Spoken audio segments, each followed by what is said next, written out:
Today, my girlfriend is planning on cheating on me. What are the best options to catch her and prevent gaslighting? I, 23 male, have been dating my girlfriend, 24 female, for over a year. I've been the boyfriend that treated her the best, changed her lifestyle to be healthier, has her parents' approval, etc.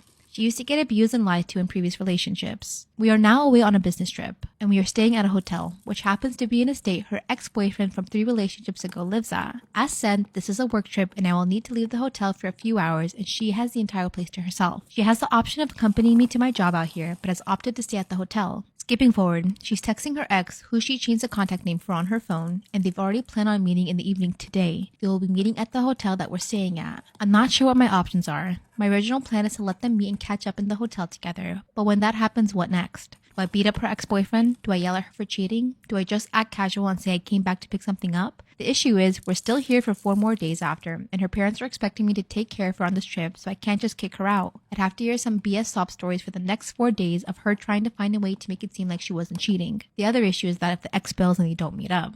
She still had the intent to meet up with him. Do I just act like nothing was going to happen? She deletes the messages from her phone, so I have no living proof that it was going to happen. And then to top it off, she will know I went through her phone, which I normally don't do. But I just had the gut feeling that she'd do exactly this. As I knew from previous stories, she told me about this ex and that he lives in the exact state we're at. She claimed to have blocked this ex a long time ago. About 6 months into the relationship, she accidentally unblocked him, which is how I caught him trying to call her. She blocked him after we discussed it, and I thought it was over. Now it's about 7 months later since then, and she's talking to him, has him as a girl's name on her phone and on Do Not Disturb so the messages don't pop up. Lastly, about a month ago, I waved at a high school female friend who used to be on my track and field team, and I didn't try to engage in conversation, just a simple hi, as my girlfriend was right next to me and we were walking in opposite directions. She went on a whole argument that it's disrespectful to even know other girls to even say hi, to even look in the direction of another girl. Which brings me to how I saw the signs before, because now she's not only talking to a guy, she's planning on meeting him in a different state. One more thing, she thinks the hotel only has one key card, but I have the second one. Only problem is that if I were to even catch them in the act, she'd always do the extra lock from someone breaking in. How should I go about this if they're both inside the room and she won't open the door? Because obviously she'll get caught cheating. My partner just left me for my brother's wife. Story time. Me and my partner, who we'll call Steve, have been married for some time now, and we have just had our second baby. Shortly after, I have gone back to work. So I'm a shift manager, and recently I was working a 5 a.m. till 2 p.m. shift. Now listen, not to be a buzzkill, but since having a child and going back to work, then having a toddler, I've been a little bit tired, shall we say. So I have a really good relationship with my brother and his wife. They come around most evenings, they help out where possible. And then after I've gone to bed, they will often stay up with my husband and socialise. So one day, me and Steve are sat on the sofa, just chatting away, we're talking about the wedding, and he is like a little bit reserved. He's not really giving me much in return. And I'm like, listen, is everything okay? Something happened? I'm thinking maybe just like he was a little bit stressed at work. Something like that. No. He turns to me and says, I'm not sure I want to get married yet. He said he would feel a lot more comfortable if we just postponed the wedding. Not rescheduled it, just postponed. So we actually already had our honeymoon booked, so we decided that we'd just go on the honeymoon. And in the meantime, we started to plan our second wedding. Cut to said honeymoon. The motherfucker is acting all shifty. He's just not having a great time. I can tell this guy is not enjoying it. Halfway through, I kid you not, halfway through this honeymoon, Steve breaks up with me. How are you going to break up with me on my honeymoon? My non-honeymoon. He said he didn't want to be with me anymore and he'd booked his flight. So not only was he going to leave me, he was also going to leave me on my own in a foreign country. I'm like, listen, babe, I will not be staying here. I will not be staying on my own. So we decided to go home together. As soon as we got through that front door, he started packing his things. Please imagine my confusion here. I'd already accepted that he didn't want to marry me now. Then we go on a honeymoon as like a nice little holiday away, a nice little refresh. The bastard breaks up with me. Now he's packing his stuff. Cool. So last week, I come home from work. All is good. I got off shift a little bit earlier because I wasn't too well. Guess what I saw? I pull up in my driveway, living room curtains are open. I see Steve and my sister-in-law Amy getting it on in the living room. First of all, let's talk about how disgusting that is. At least shut your curtains. Second of all, brush your teeth. Third of all, why are you cheating with your sister-in-law? Wait, hang on. Third of all, why are you cheating with your sister-in-law? What are you doing? How long has that been going on? Anyway, then my brother and Amy decided to move away. They moved like 20 minutes away. And guess who followed? Fucking Steve. So Steve and Oliver is 20 minutes away. It's been 18 months since I caught them. I haven't told my brother, and he hasn't seen his kids at all. A couple of things I could do in this situation. Do I tell my brother that his wife is cheating on him with her brother-in-law? Do I do something about him not seeing the kids? If anyone else has any ideas, please do let me know, because I am absolutely stumped. Put a finger down if you got invited to a club for a friend's birthday, but when you showed up, it was just 10 guys who had been doing mushrooms for the last 3.5 hours. So you decided to invite a girl that you'd recently met to come out to the club with you. And she was like, oh my gosh, that sounds like so much fun. I'm on my way. But an hour and a half goes by and she's still not there. When she finally shows up, like 30 minutes before the bar is going to close, she shows up with another one of her girlfriends. And she's like, we're going to go to the bar and get a couple shots and we'll meet you outside where the live music was. So you go outside and you're waiting, and about 20 minutes goes by and she's still not out there. And then the bouncer starts clearing everyone out of the bar. So you finally make it out to the parking lot and you kind of rendezvous with everyone. And you realize this girl you've invited has gone from sober to absolutely off her ass drunk. Like a level of inebriated that she could not have possibly achieved in 30 minutes. She can't even bring her eyeline above like here. And you realize she got drugged. Her friend confirms that they only did 2 shots with a group of guys they met at the bar. And then her friend just leaves. So you and your soberest guy friend lean her up against the chain link fence outside of the club and have a little rendezvous about how to get this relative stranger home safely. As you're having this little powwow, you notice a group of guys approach her, and one of them starts to immediately get handsy with her. So you walk up and you're like, hey, this is my friend. He's clearly incapacitated right now, so I'm gonna need you to like back off. And he immediately gets aggressive. So you back off to let your male friend handle it, which only makes the situation worse, because now the whole gang of guys is involved, getting in your friend's face about how she was flirting with him at the bar and they've been talking all night and she's going home with him. So you tell your friend, do not take your eyes off of her. I am gonna run and get security. You run back into the club and you're looking around for a bouncer, and for some reason you cannot find anyone. You grab one of the bartenders and you're like, I need security outside right now. There's a very sketchy situation going on. I need help. You go to walk back towards them across the parking lot. And as you're walking up, you see your guy friend here, 3 guys in his face, the girl leaning up against the post here, and creepy guy sliding his hand up her shirt. And you do some very quick, very drunk math, which is that if your male friend tries to physically intervene in any way, these 3 dudes are going to kick his ass. But if you throw a punch as a woman, chances are he's not going to hit you back. If he does hit you back, he's probably only going to get 1 punch in before everybody around realizes a man just hit a woman. So with a confidence that you have never had before in your life, you walk right up to him, forgetting that you are wearing a stone-encrusted ring, and punch him in the face so hard, because you've never punched anyone, so you have no idea what amount of force to use, nor do you know your own strength. You break the bridge of his nose open right here.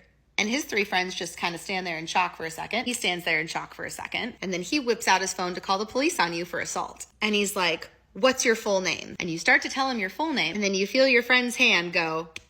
And you're like, please trust me. I was raised by attorneys. I actually know my shit here. And you look at creepy dude number 1, who's on the phone with the police, who could probably hear you in the background. And you're like, I'll give you my full name, but fun little piece of California law that you should probably know first. In the great state of California, you can claim self-defense in the place of a third party if that third party is incapacitated and unable to defend themselves. And if you call the cops, the first thing I'm gonna do is ask for a blood test. How much you wanna bet there's Rufinol in her system right now? And you're the creepy guy trying to take her home. And he stood there for a second, and then he hung up his phone, and then he ran down the street. And then the owner of the bar came out, and I was like, fuck, I'm gonna get banned from this club. And instead, she was like, oh my God, thank you so much. We need more women like you, standing up for women. Please stay on the property. So if cops come, I wanna make sure you're on private property. We can be witnesses. Because I guess she had come out for like the tail end of this exchange. And she was like, and you never have to wait in line here again. And that's how you ended up on the VIP list at one of LA's most prestigious clubs, even though you don't go to clubs anymore.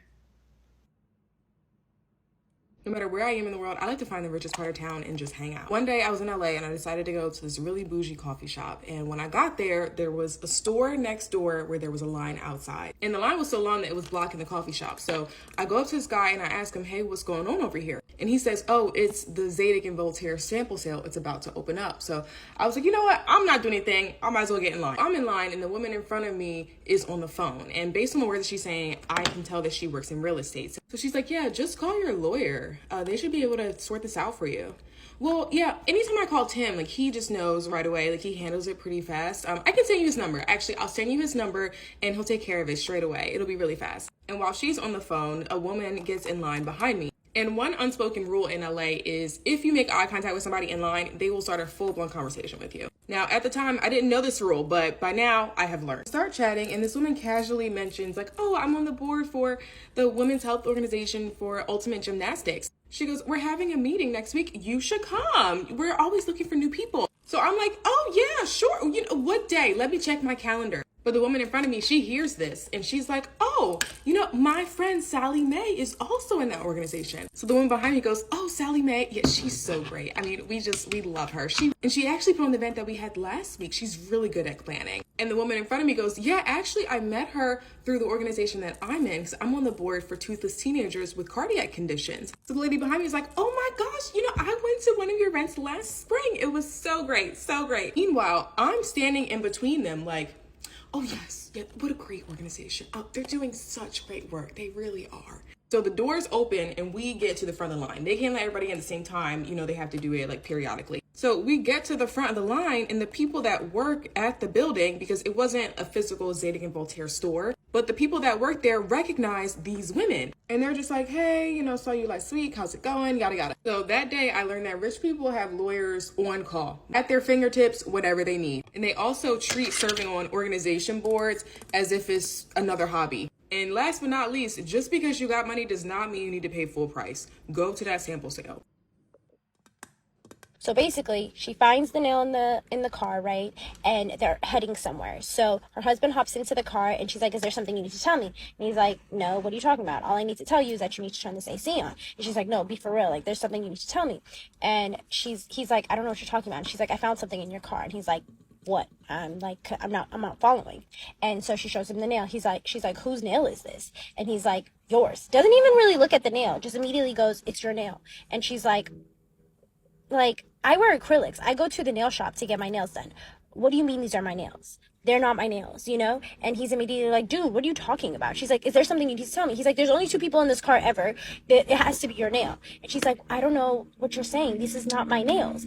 And he's like, oh, dude, I remember. You remember during COVID, I bought you a bunch of press-ons when the nail salons were closed? And she's like, you got this car after COVID. How is that possible? And he goes, yeah, you had a surplus of them. She's like, I get acrylics. What are you talking about? So basically, he gets all agitated and just like dips out the car. He's like, I don't even want to go with you wherever we were going. I'm leaving. So he like dips out. The video ends. Part 2. She's in the fucking car. And you're like, it's not the same day. Like, you're in a whole new outfit. Like, what's going on? And basically, she tells us that she dropped her son off at her friend's house, took her friend's car that her husband is not aware of, like, he doesn't know what her friend's car looks like, and drove to his job. He's been telling her that he's been getting off late from work, but in reality, we don't know what he's been up to. So she was about to find out today. She got in her friend's car, waited for him to get into his car. Right at 6:05, this man leaves work. He's been saying he's been working late. 6:05, this man leaves work.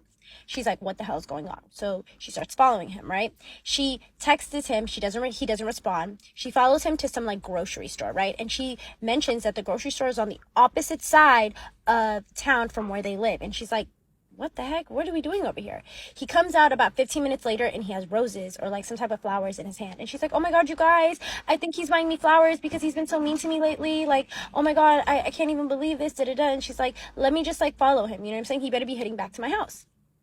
Sure enough, this man does not head back to his house. Part 3 opens up and he is in some neighborhood she is not aware of. She does not know this house, and he is parked outside, car off. And she's just sitting there like, what is happening? What is actually going on right now?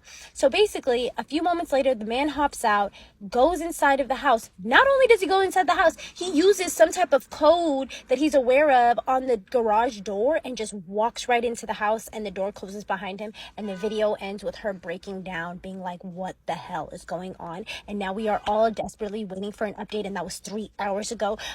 Mary, I am praying for you. I pray that whatever truth needs to come to you comes to you, and that you get whatever resources are needed to be lined up immediately, expeditiously, and in the way that you need to happen so you can get the hell out of that situation. If what you end up finding out is that man is cheating on you, leave him. Because not only did he boldface lie to you, he straight up gaslit you. Like, threw all the gasoline that he can possibly throw on you. You know what I'm saying? So my advice to you, keep digging. You're doing a great job. Find out the truth. Let us know, because I'm invested now, sis. Am I the astronaut for giving the delivery driver our door code to our house? Hi, I, female 21, have 9 roommates who are all my best friends. Is it possible to have 9 best friends?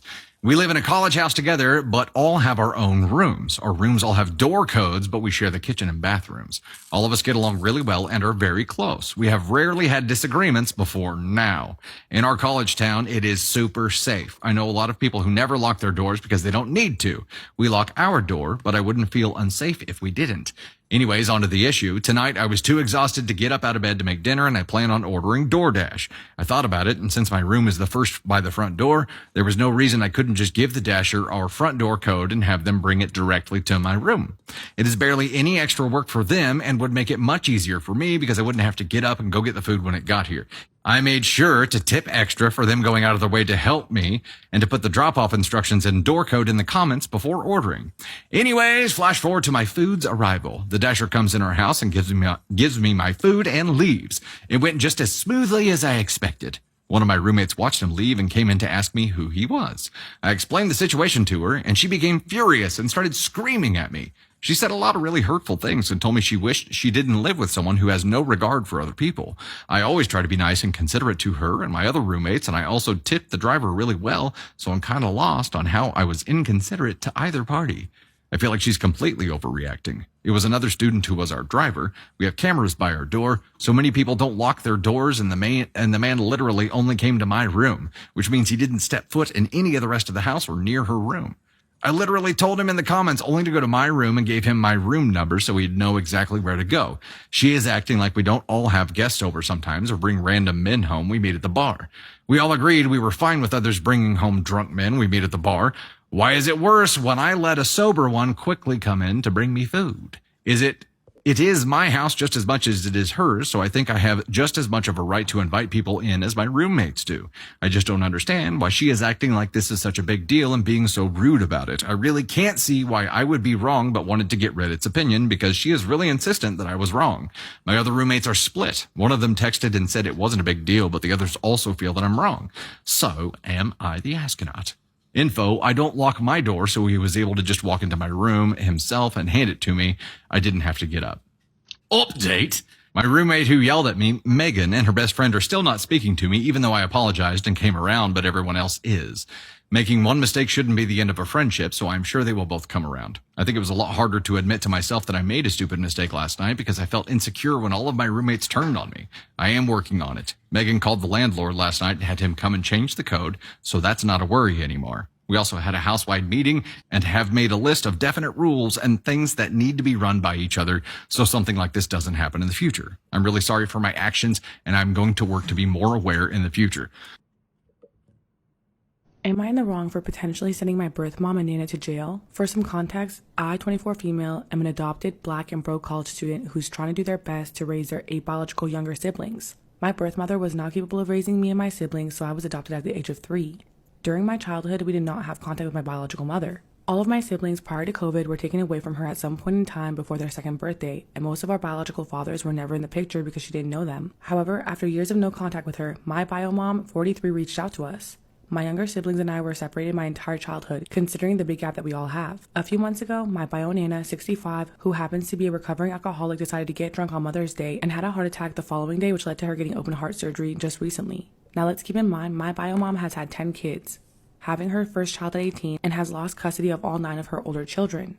However, the youngest child, who was born during COVID, has not been taken out of her care. Kingston, 3, recently got diagnosed with autism and was nonverbal for a very long time and is on the spectrum. Since then, his speech has improved significantly and is somewhat speaking more clearly. My bio mom and Nana think he's not autistic when the way he sees the world is like an 18-month-old baby sees it. I work with special needs children who have autism and sensory processing disorders, so I knew immediately Kingston needed extra help to progress in the right direction. Growing up, I always knew my bio mom struggled with addiction and mental health issues, which leads me to believe that the story that Kingston told me is true. Again, I'm adopted, so I do not live with them, and I'm a college student, so I do what I can to support my siblings no matter what. A few days ago, I told Kingston we were going to take a bath, and I proceeded to take his shirt off, and I saw a big bump on his back as if a bone was popped out of place. Kingston told me that our bio mom beat him up and closed his fist to demonstrate what she was doing to him and hurt his back. So I decided to look at his back further, and to my surprise, he was bruised up and had knots on the side of his body. My Nana was still recovering when this incident happened, and I'm convinced that my Nana is scared of my bio mom because she was there and saw it with her own eyes but did nothing. I kept Kingston in my care for as long as possible and called my Nana out for not trying to control the situation. Kicking her daughter out of her house and for saying that my bio mom never hit him to begin with was ridiculous to me. From there, my Nana proceeded to call 911. She told him that I kidnapped Kingston. Any mother or literally anyone who is sane would fight for their children and their grandchildren no matter how much they are in pain.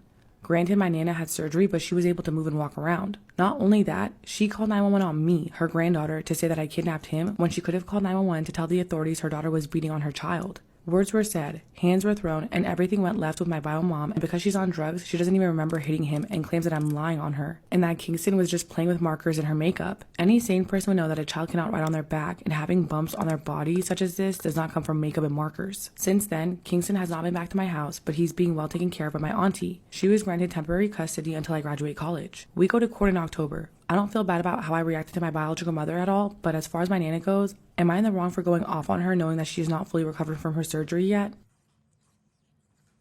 If you think you're that bitch and you do any of these things, you are that bitch, okay? And if your friends do any of these things, babes, she's a certified bad bitch, okay? When she cuts off people that you don't like, when she defends you when you're not there, she's loyal without a doubt. Like, if someone wronged you, that bitch is quick to fight for you, okay? When you have a friend that's always honest with you and can keep it real, even though it's scary sometimes, having a friend that's not scared to, like, disagree with you and tell you, like, hey, girl, what you did was wrong, instead of having a friend that always just agrees with you, I feel like is very valuable.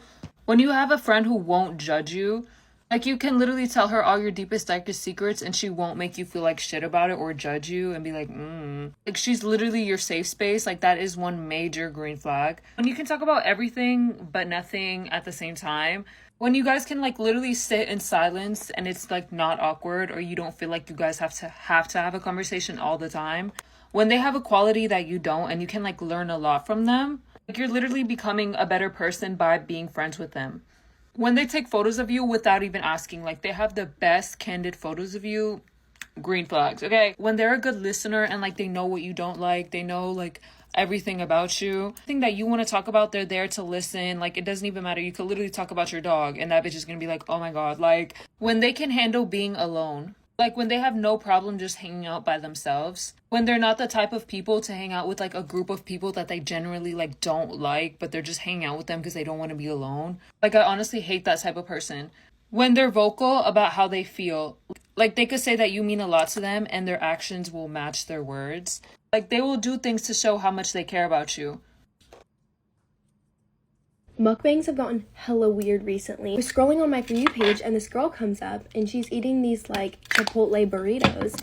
And when I tell you this shit was freaky, she was putting like queso on like the start of the burrito. And the thumbnail for all of her videos was like her with the burrito like right next to her mouth. It was freaky.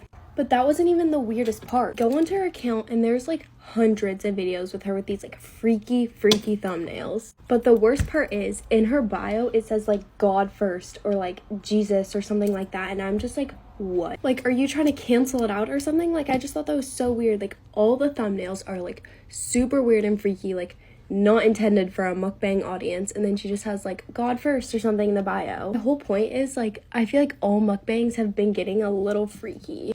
And I wouldn't say I've been like an avid like mukbang watcher, but recently I've been getting a lot of like different accounts on my For You page of like these people just doing weird stuff while eating food, and people in the comments will be like, I think this is targeted toward a different audience, or like someone being like, this is getting a little weird, like blah blah blah, or like, what's the one account? I think it's like Jelly Bean Sweets or something like that. And people are saying like something's up with her, and like I keep seeing a lot of like videos like about her, not even just like her videos. I don't know if this has been like an issue for a long time and I'm just like suddenly aware of it. I just feel like there's been so many videos on my For You page about like this whole like, not issue, but just like how weird it is. Side note, now that it's summer, I definitely need a darker concealer shade. I don't know, all that stuff just seems super weird to me. And I have a feeling I can't be the only one who's been doing like a deep dive. Not even a deep dive, I've just seen so many videos about it. And I feel like I can't be the only one who's doing like a deep dive, or not like a deep dive, but like I just have seen so many videos of it. But I have seen a lot of comments suggesting like a lot of weird things. Like, one of the things I saw was that, like, people will pay someone to, like, gain weight through, like, overeating. But, like, if that's true, I feel like that's so weird, especially because it's, like, so public that she's doing that. Like, me personally, like, I feel like I would never do something like that. Like, even if it was for a lot of money. I don't know. I just, like, I feel like all this stuff is, like, crazy. This is, like, empty. I'm trying to, like, squeeze out the last bit of product. I don't really have much else to say about it. I kind of said it all already. I just think it's all, like, very, very odd, you know? Anyways, let me know what you guys think about it for sure, because I literally don't know what to think. Story time about how I was friends with probably the biggest pathological liar of all time. Story is about a girl, let's say her name was Kiana. And I tell you guys, this girl was the biggest liar I have ever known in my life. So Kiana had a boyfriend, like a guy friend, whose name was Josh. And she introduced me to Josh online. Like, she gave me his iCloud to message, not his phone number, but his iCloud. Josh would message me every day, and me and Josh also became very, very close friends. So Kiana was a friend that I really, really cared about. We just really connected on a lot of levels. She was really close to this Josh guy, and him and I also developed that same connection where we were so close. We would talk literally every single day. It was, like, honestly the first guy friend I ever had in my life. And she would always tell me and my friend that she did not like Josh at all. Eventually, because I was talking to him every day, I kind of liked him. Like, he was probably the first boy that I thought I really liked.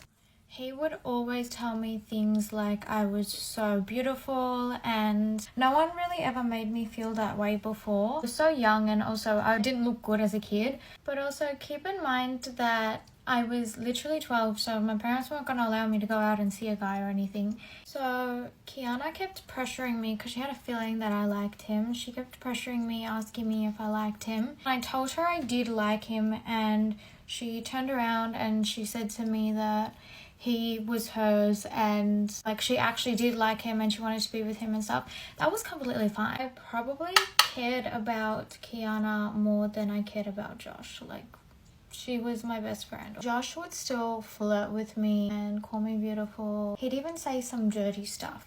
Around that time, Kiana told us that her and Josh have...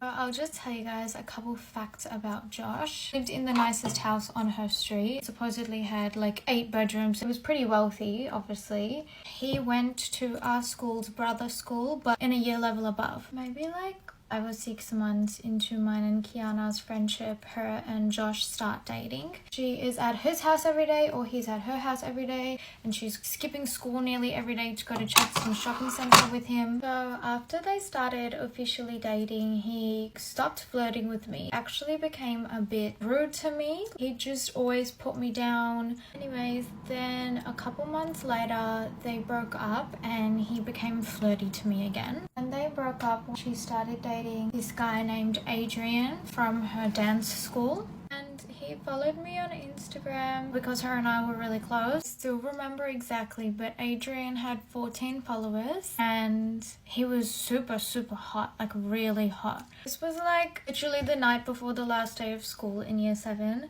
Josh got really drunk and he messaged me out of nowhere. We hadn't really spoken in maybe months. Started flirting with me out of nowhere, and he was being pretty dirty with it as well. Flirting with me so much and telling me I'm the most beautiful girl in the world and I was more beautiful than Kiana. And I was just kind of getting a bit freaked out. Then he started asking me about Kiana and Adrian. You know, just asking about them a lot.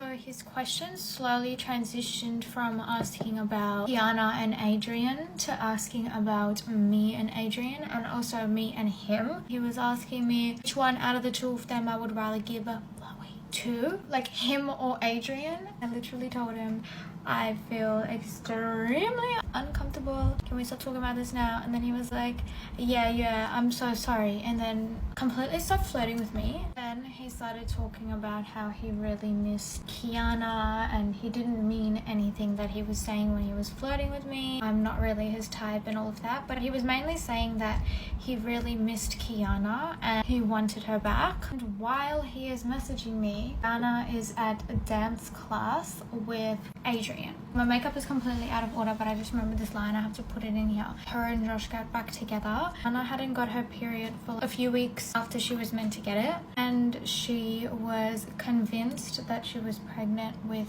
Josh's baby. And me being an amazing friend I am, I literally went and bought a pregnancy test. Yeah, I forced her to take a pregnancy test.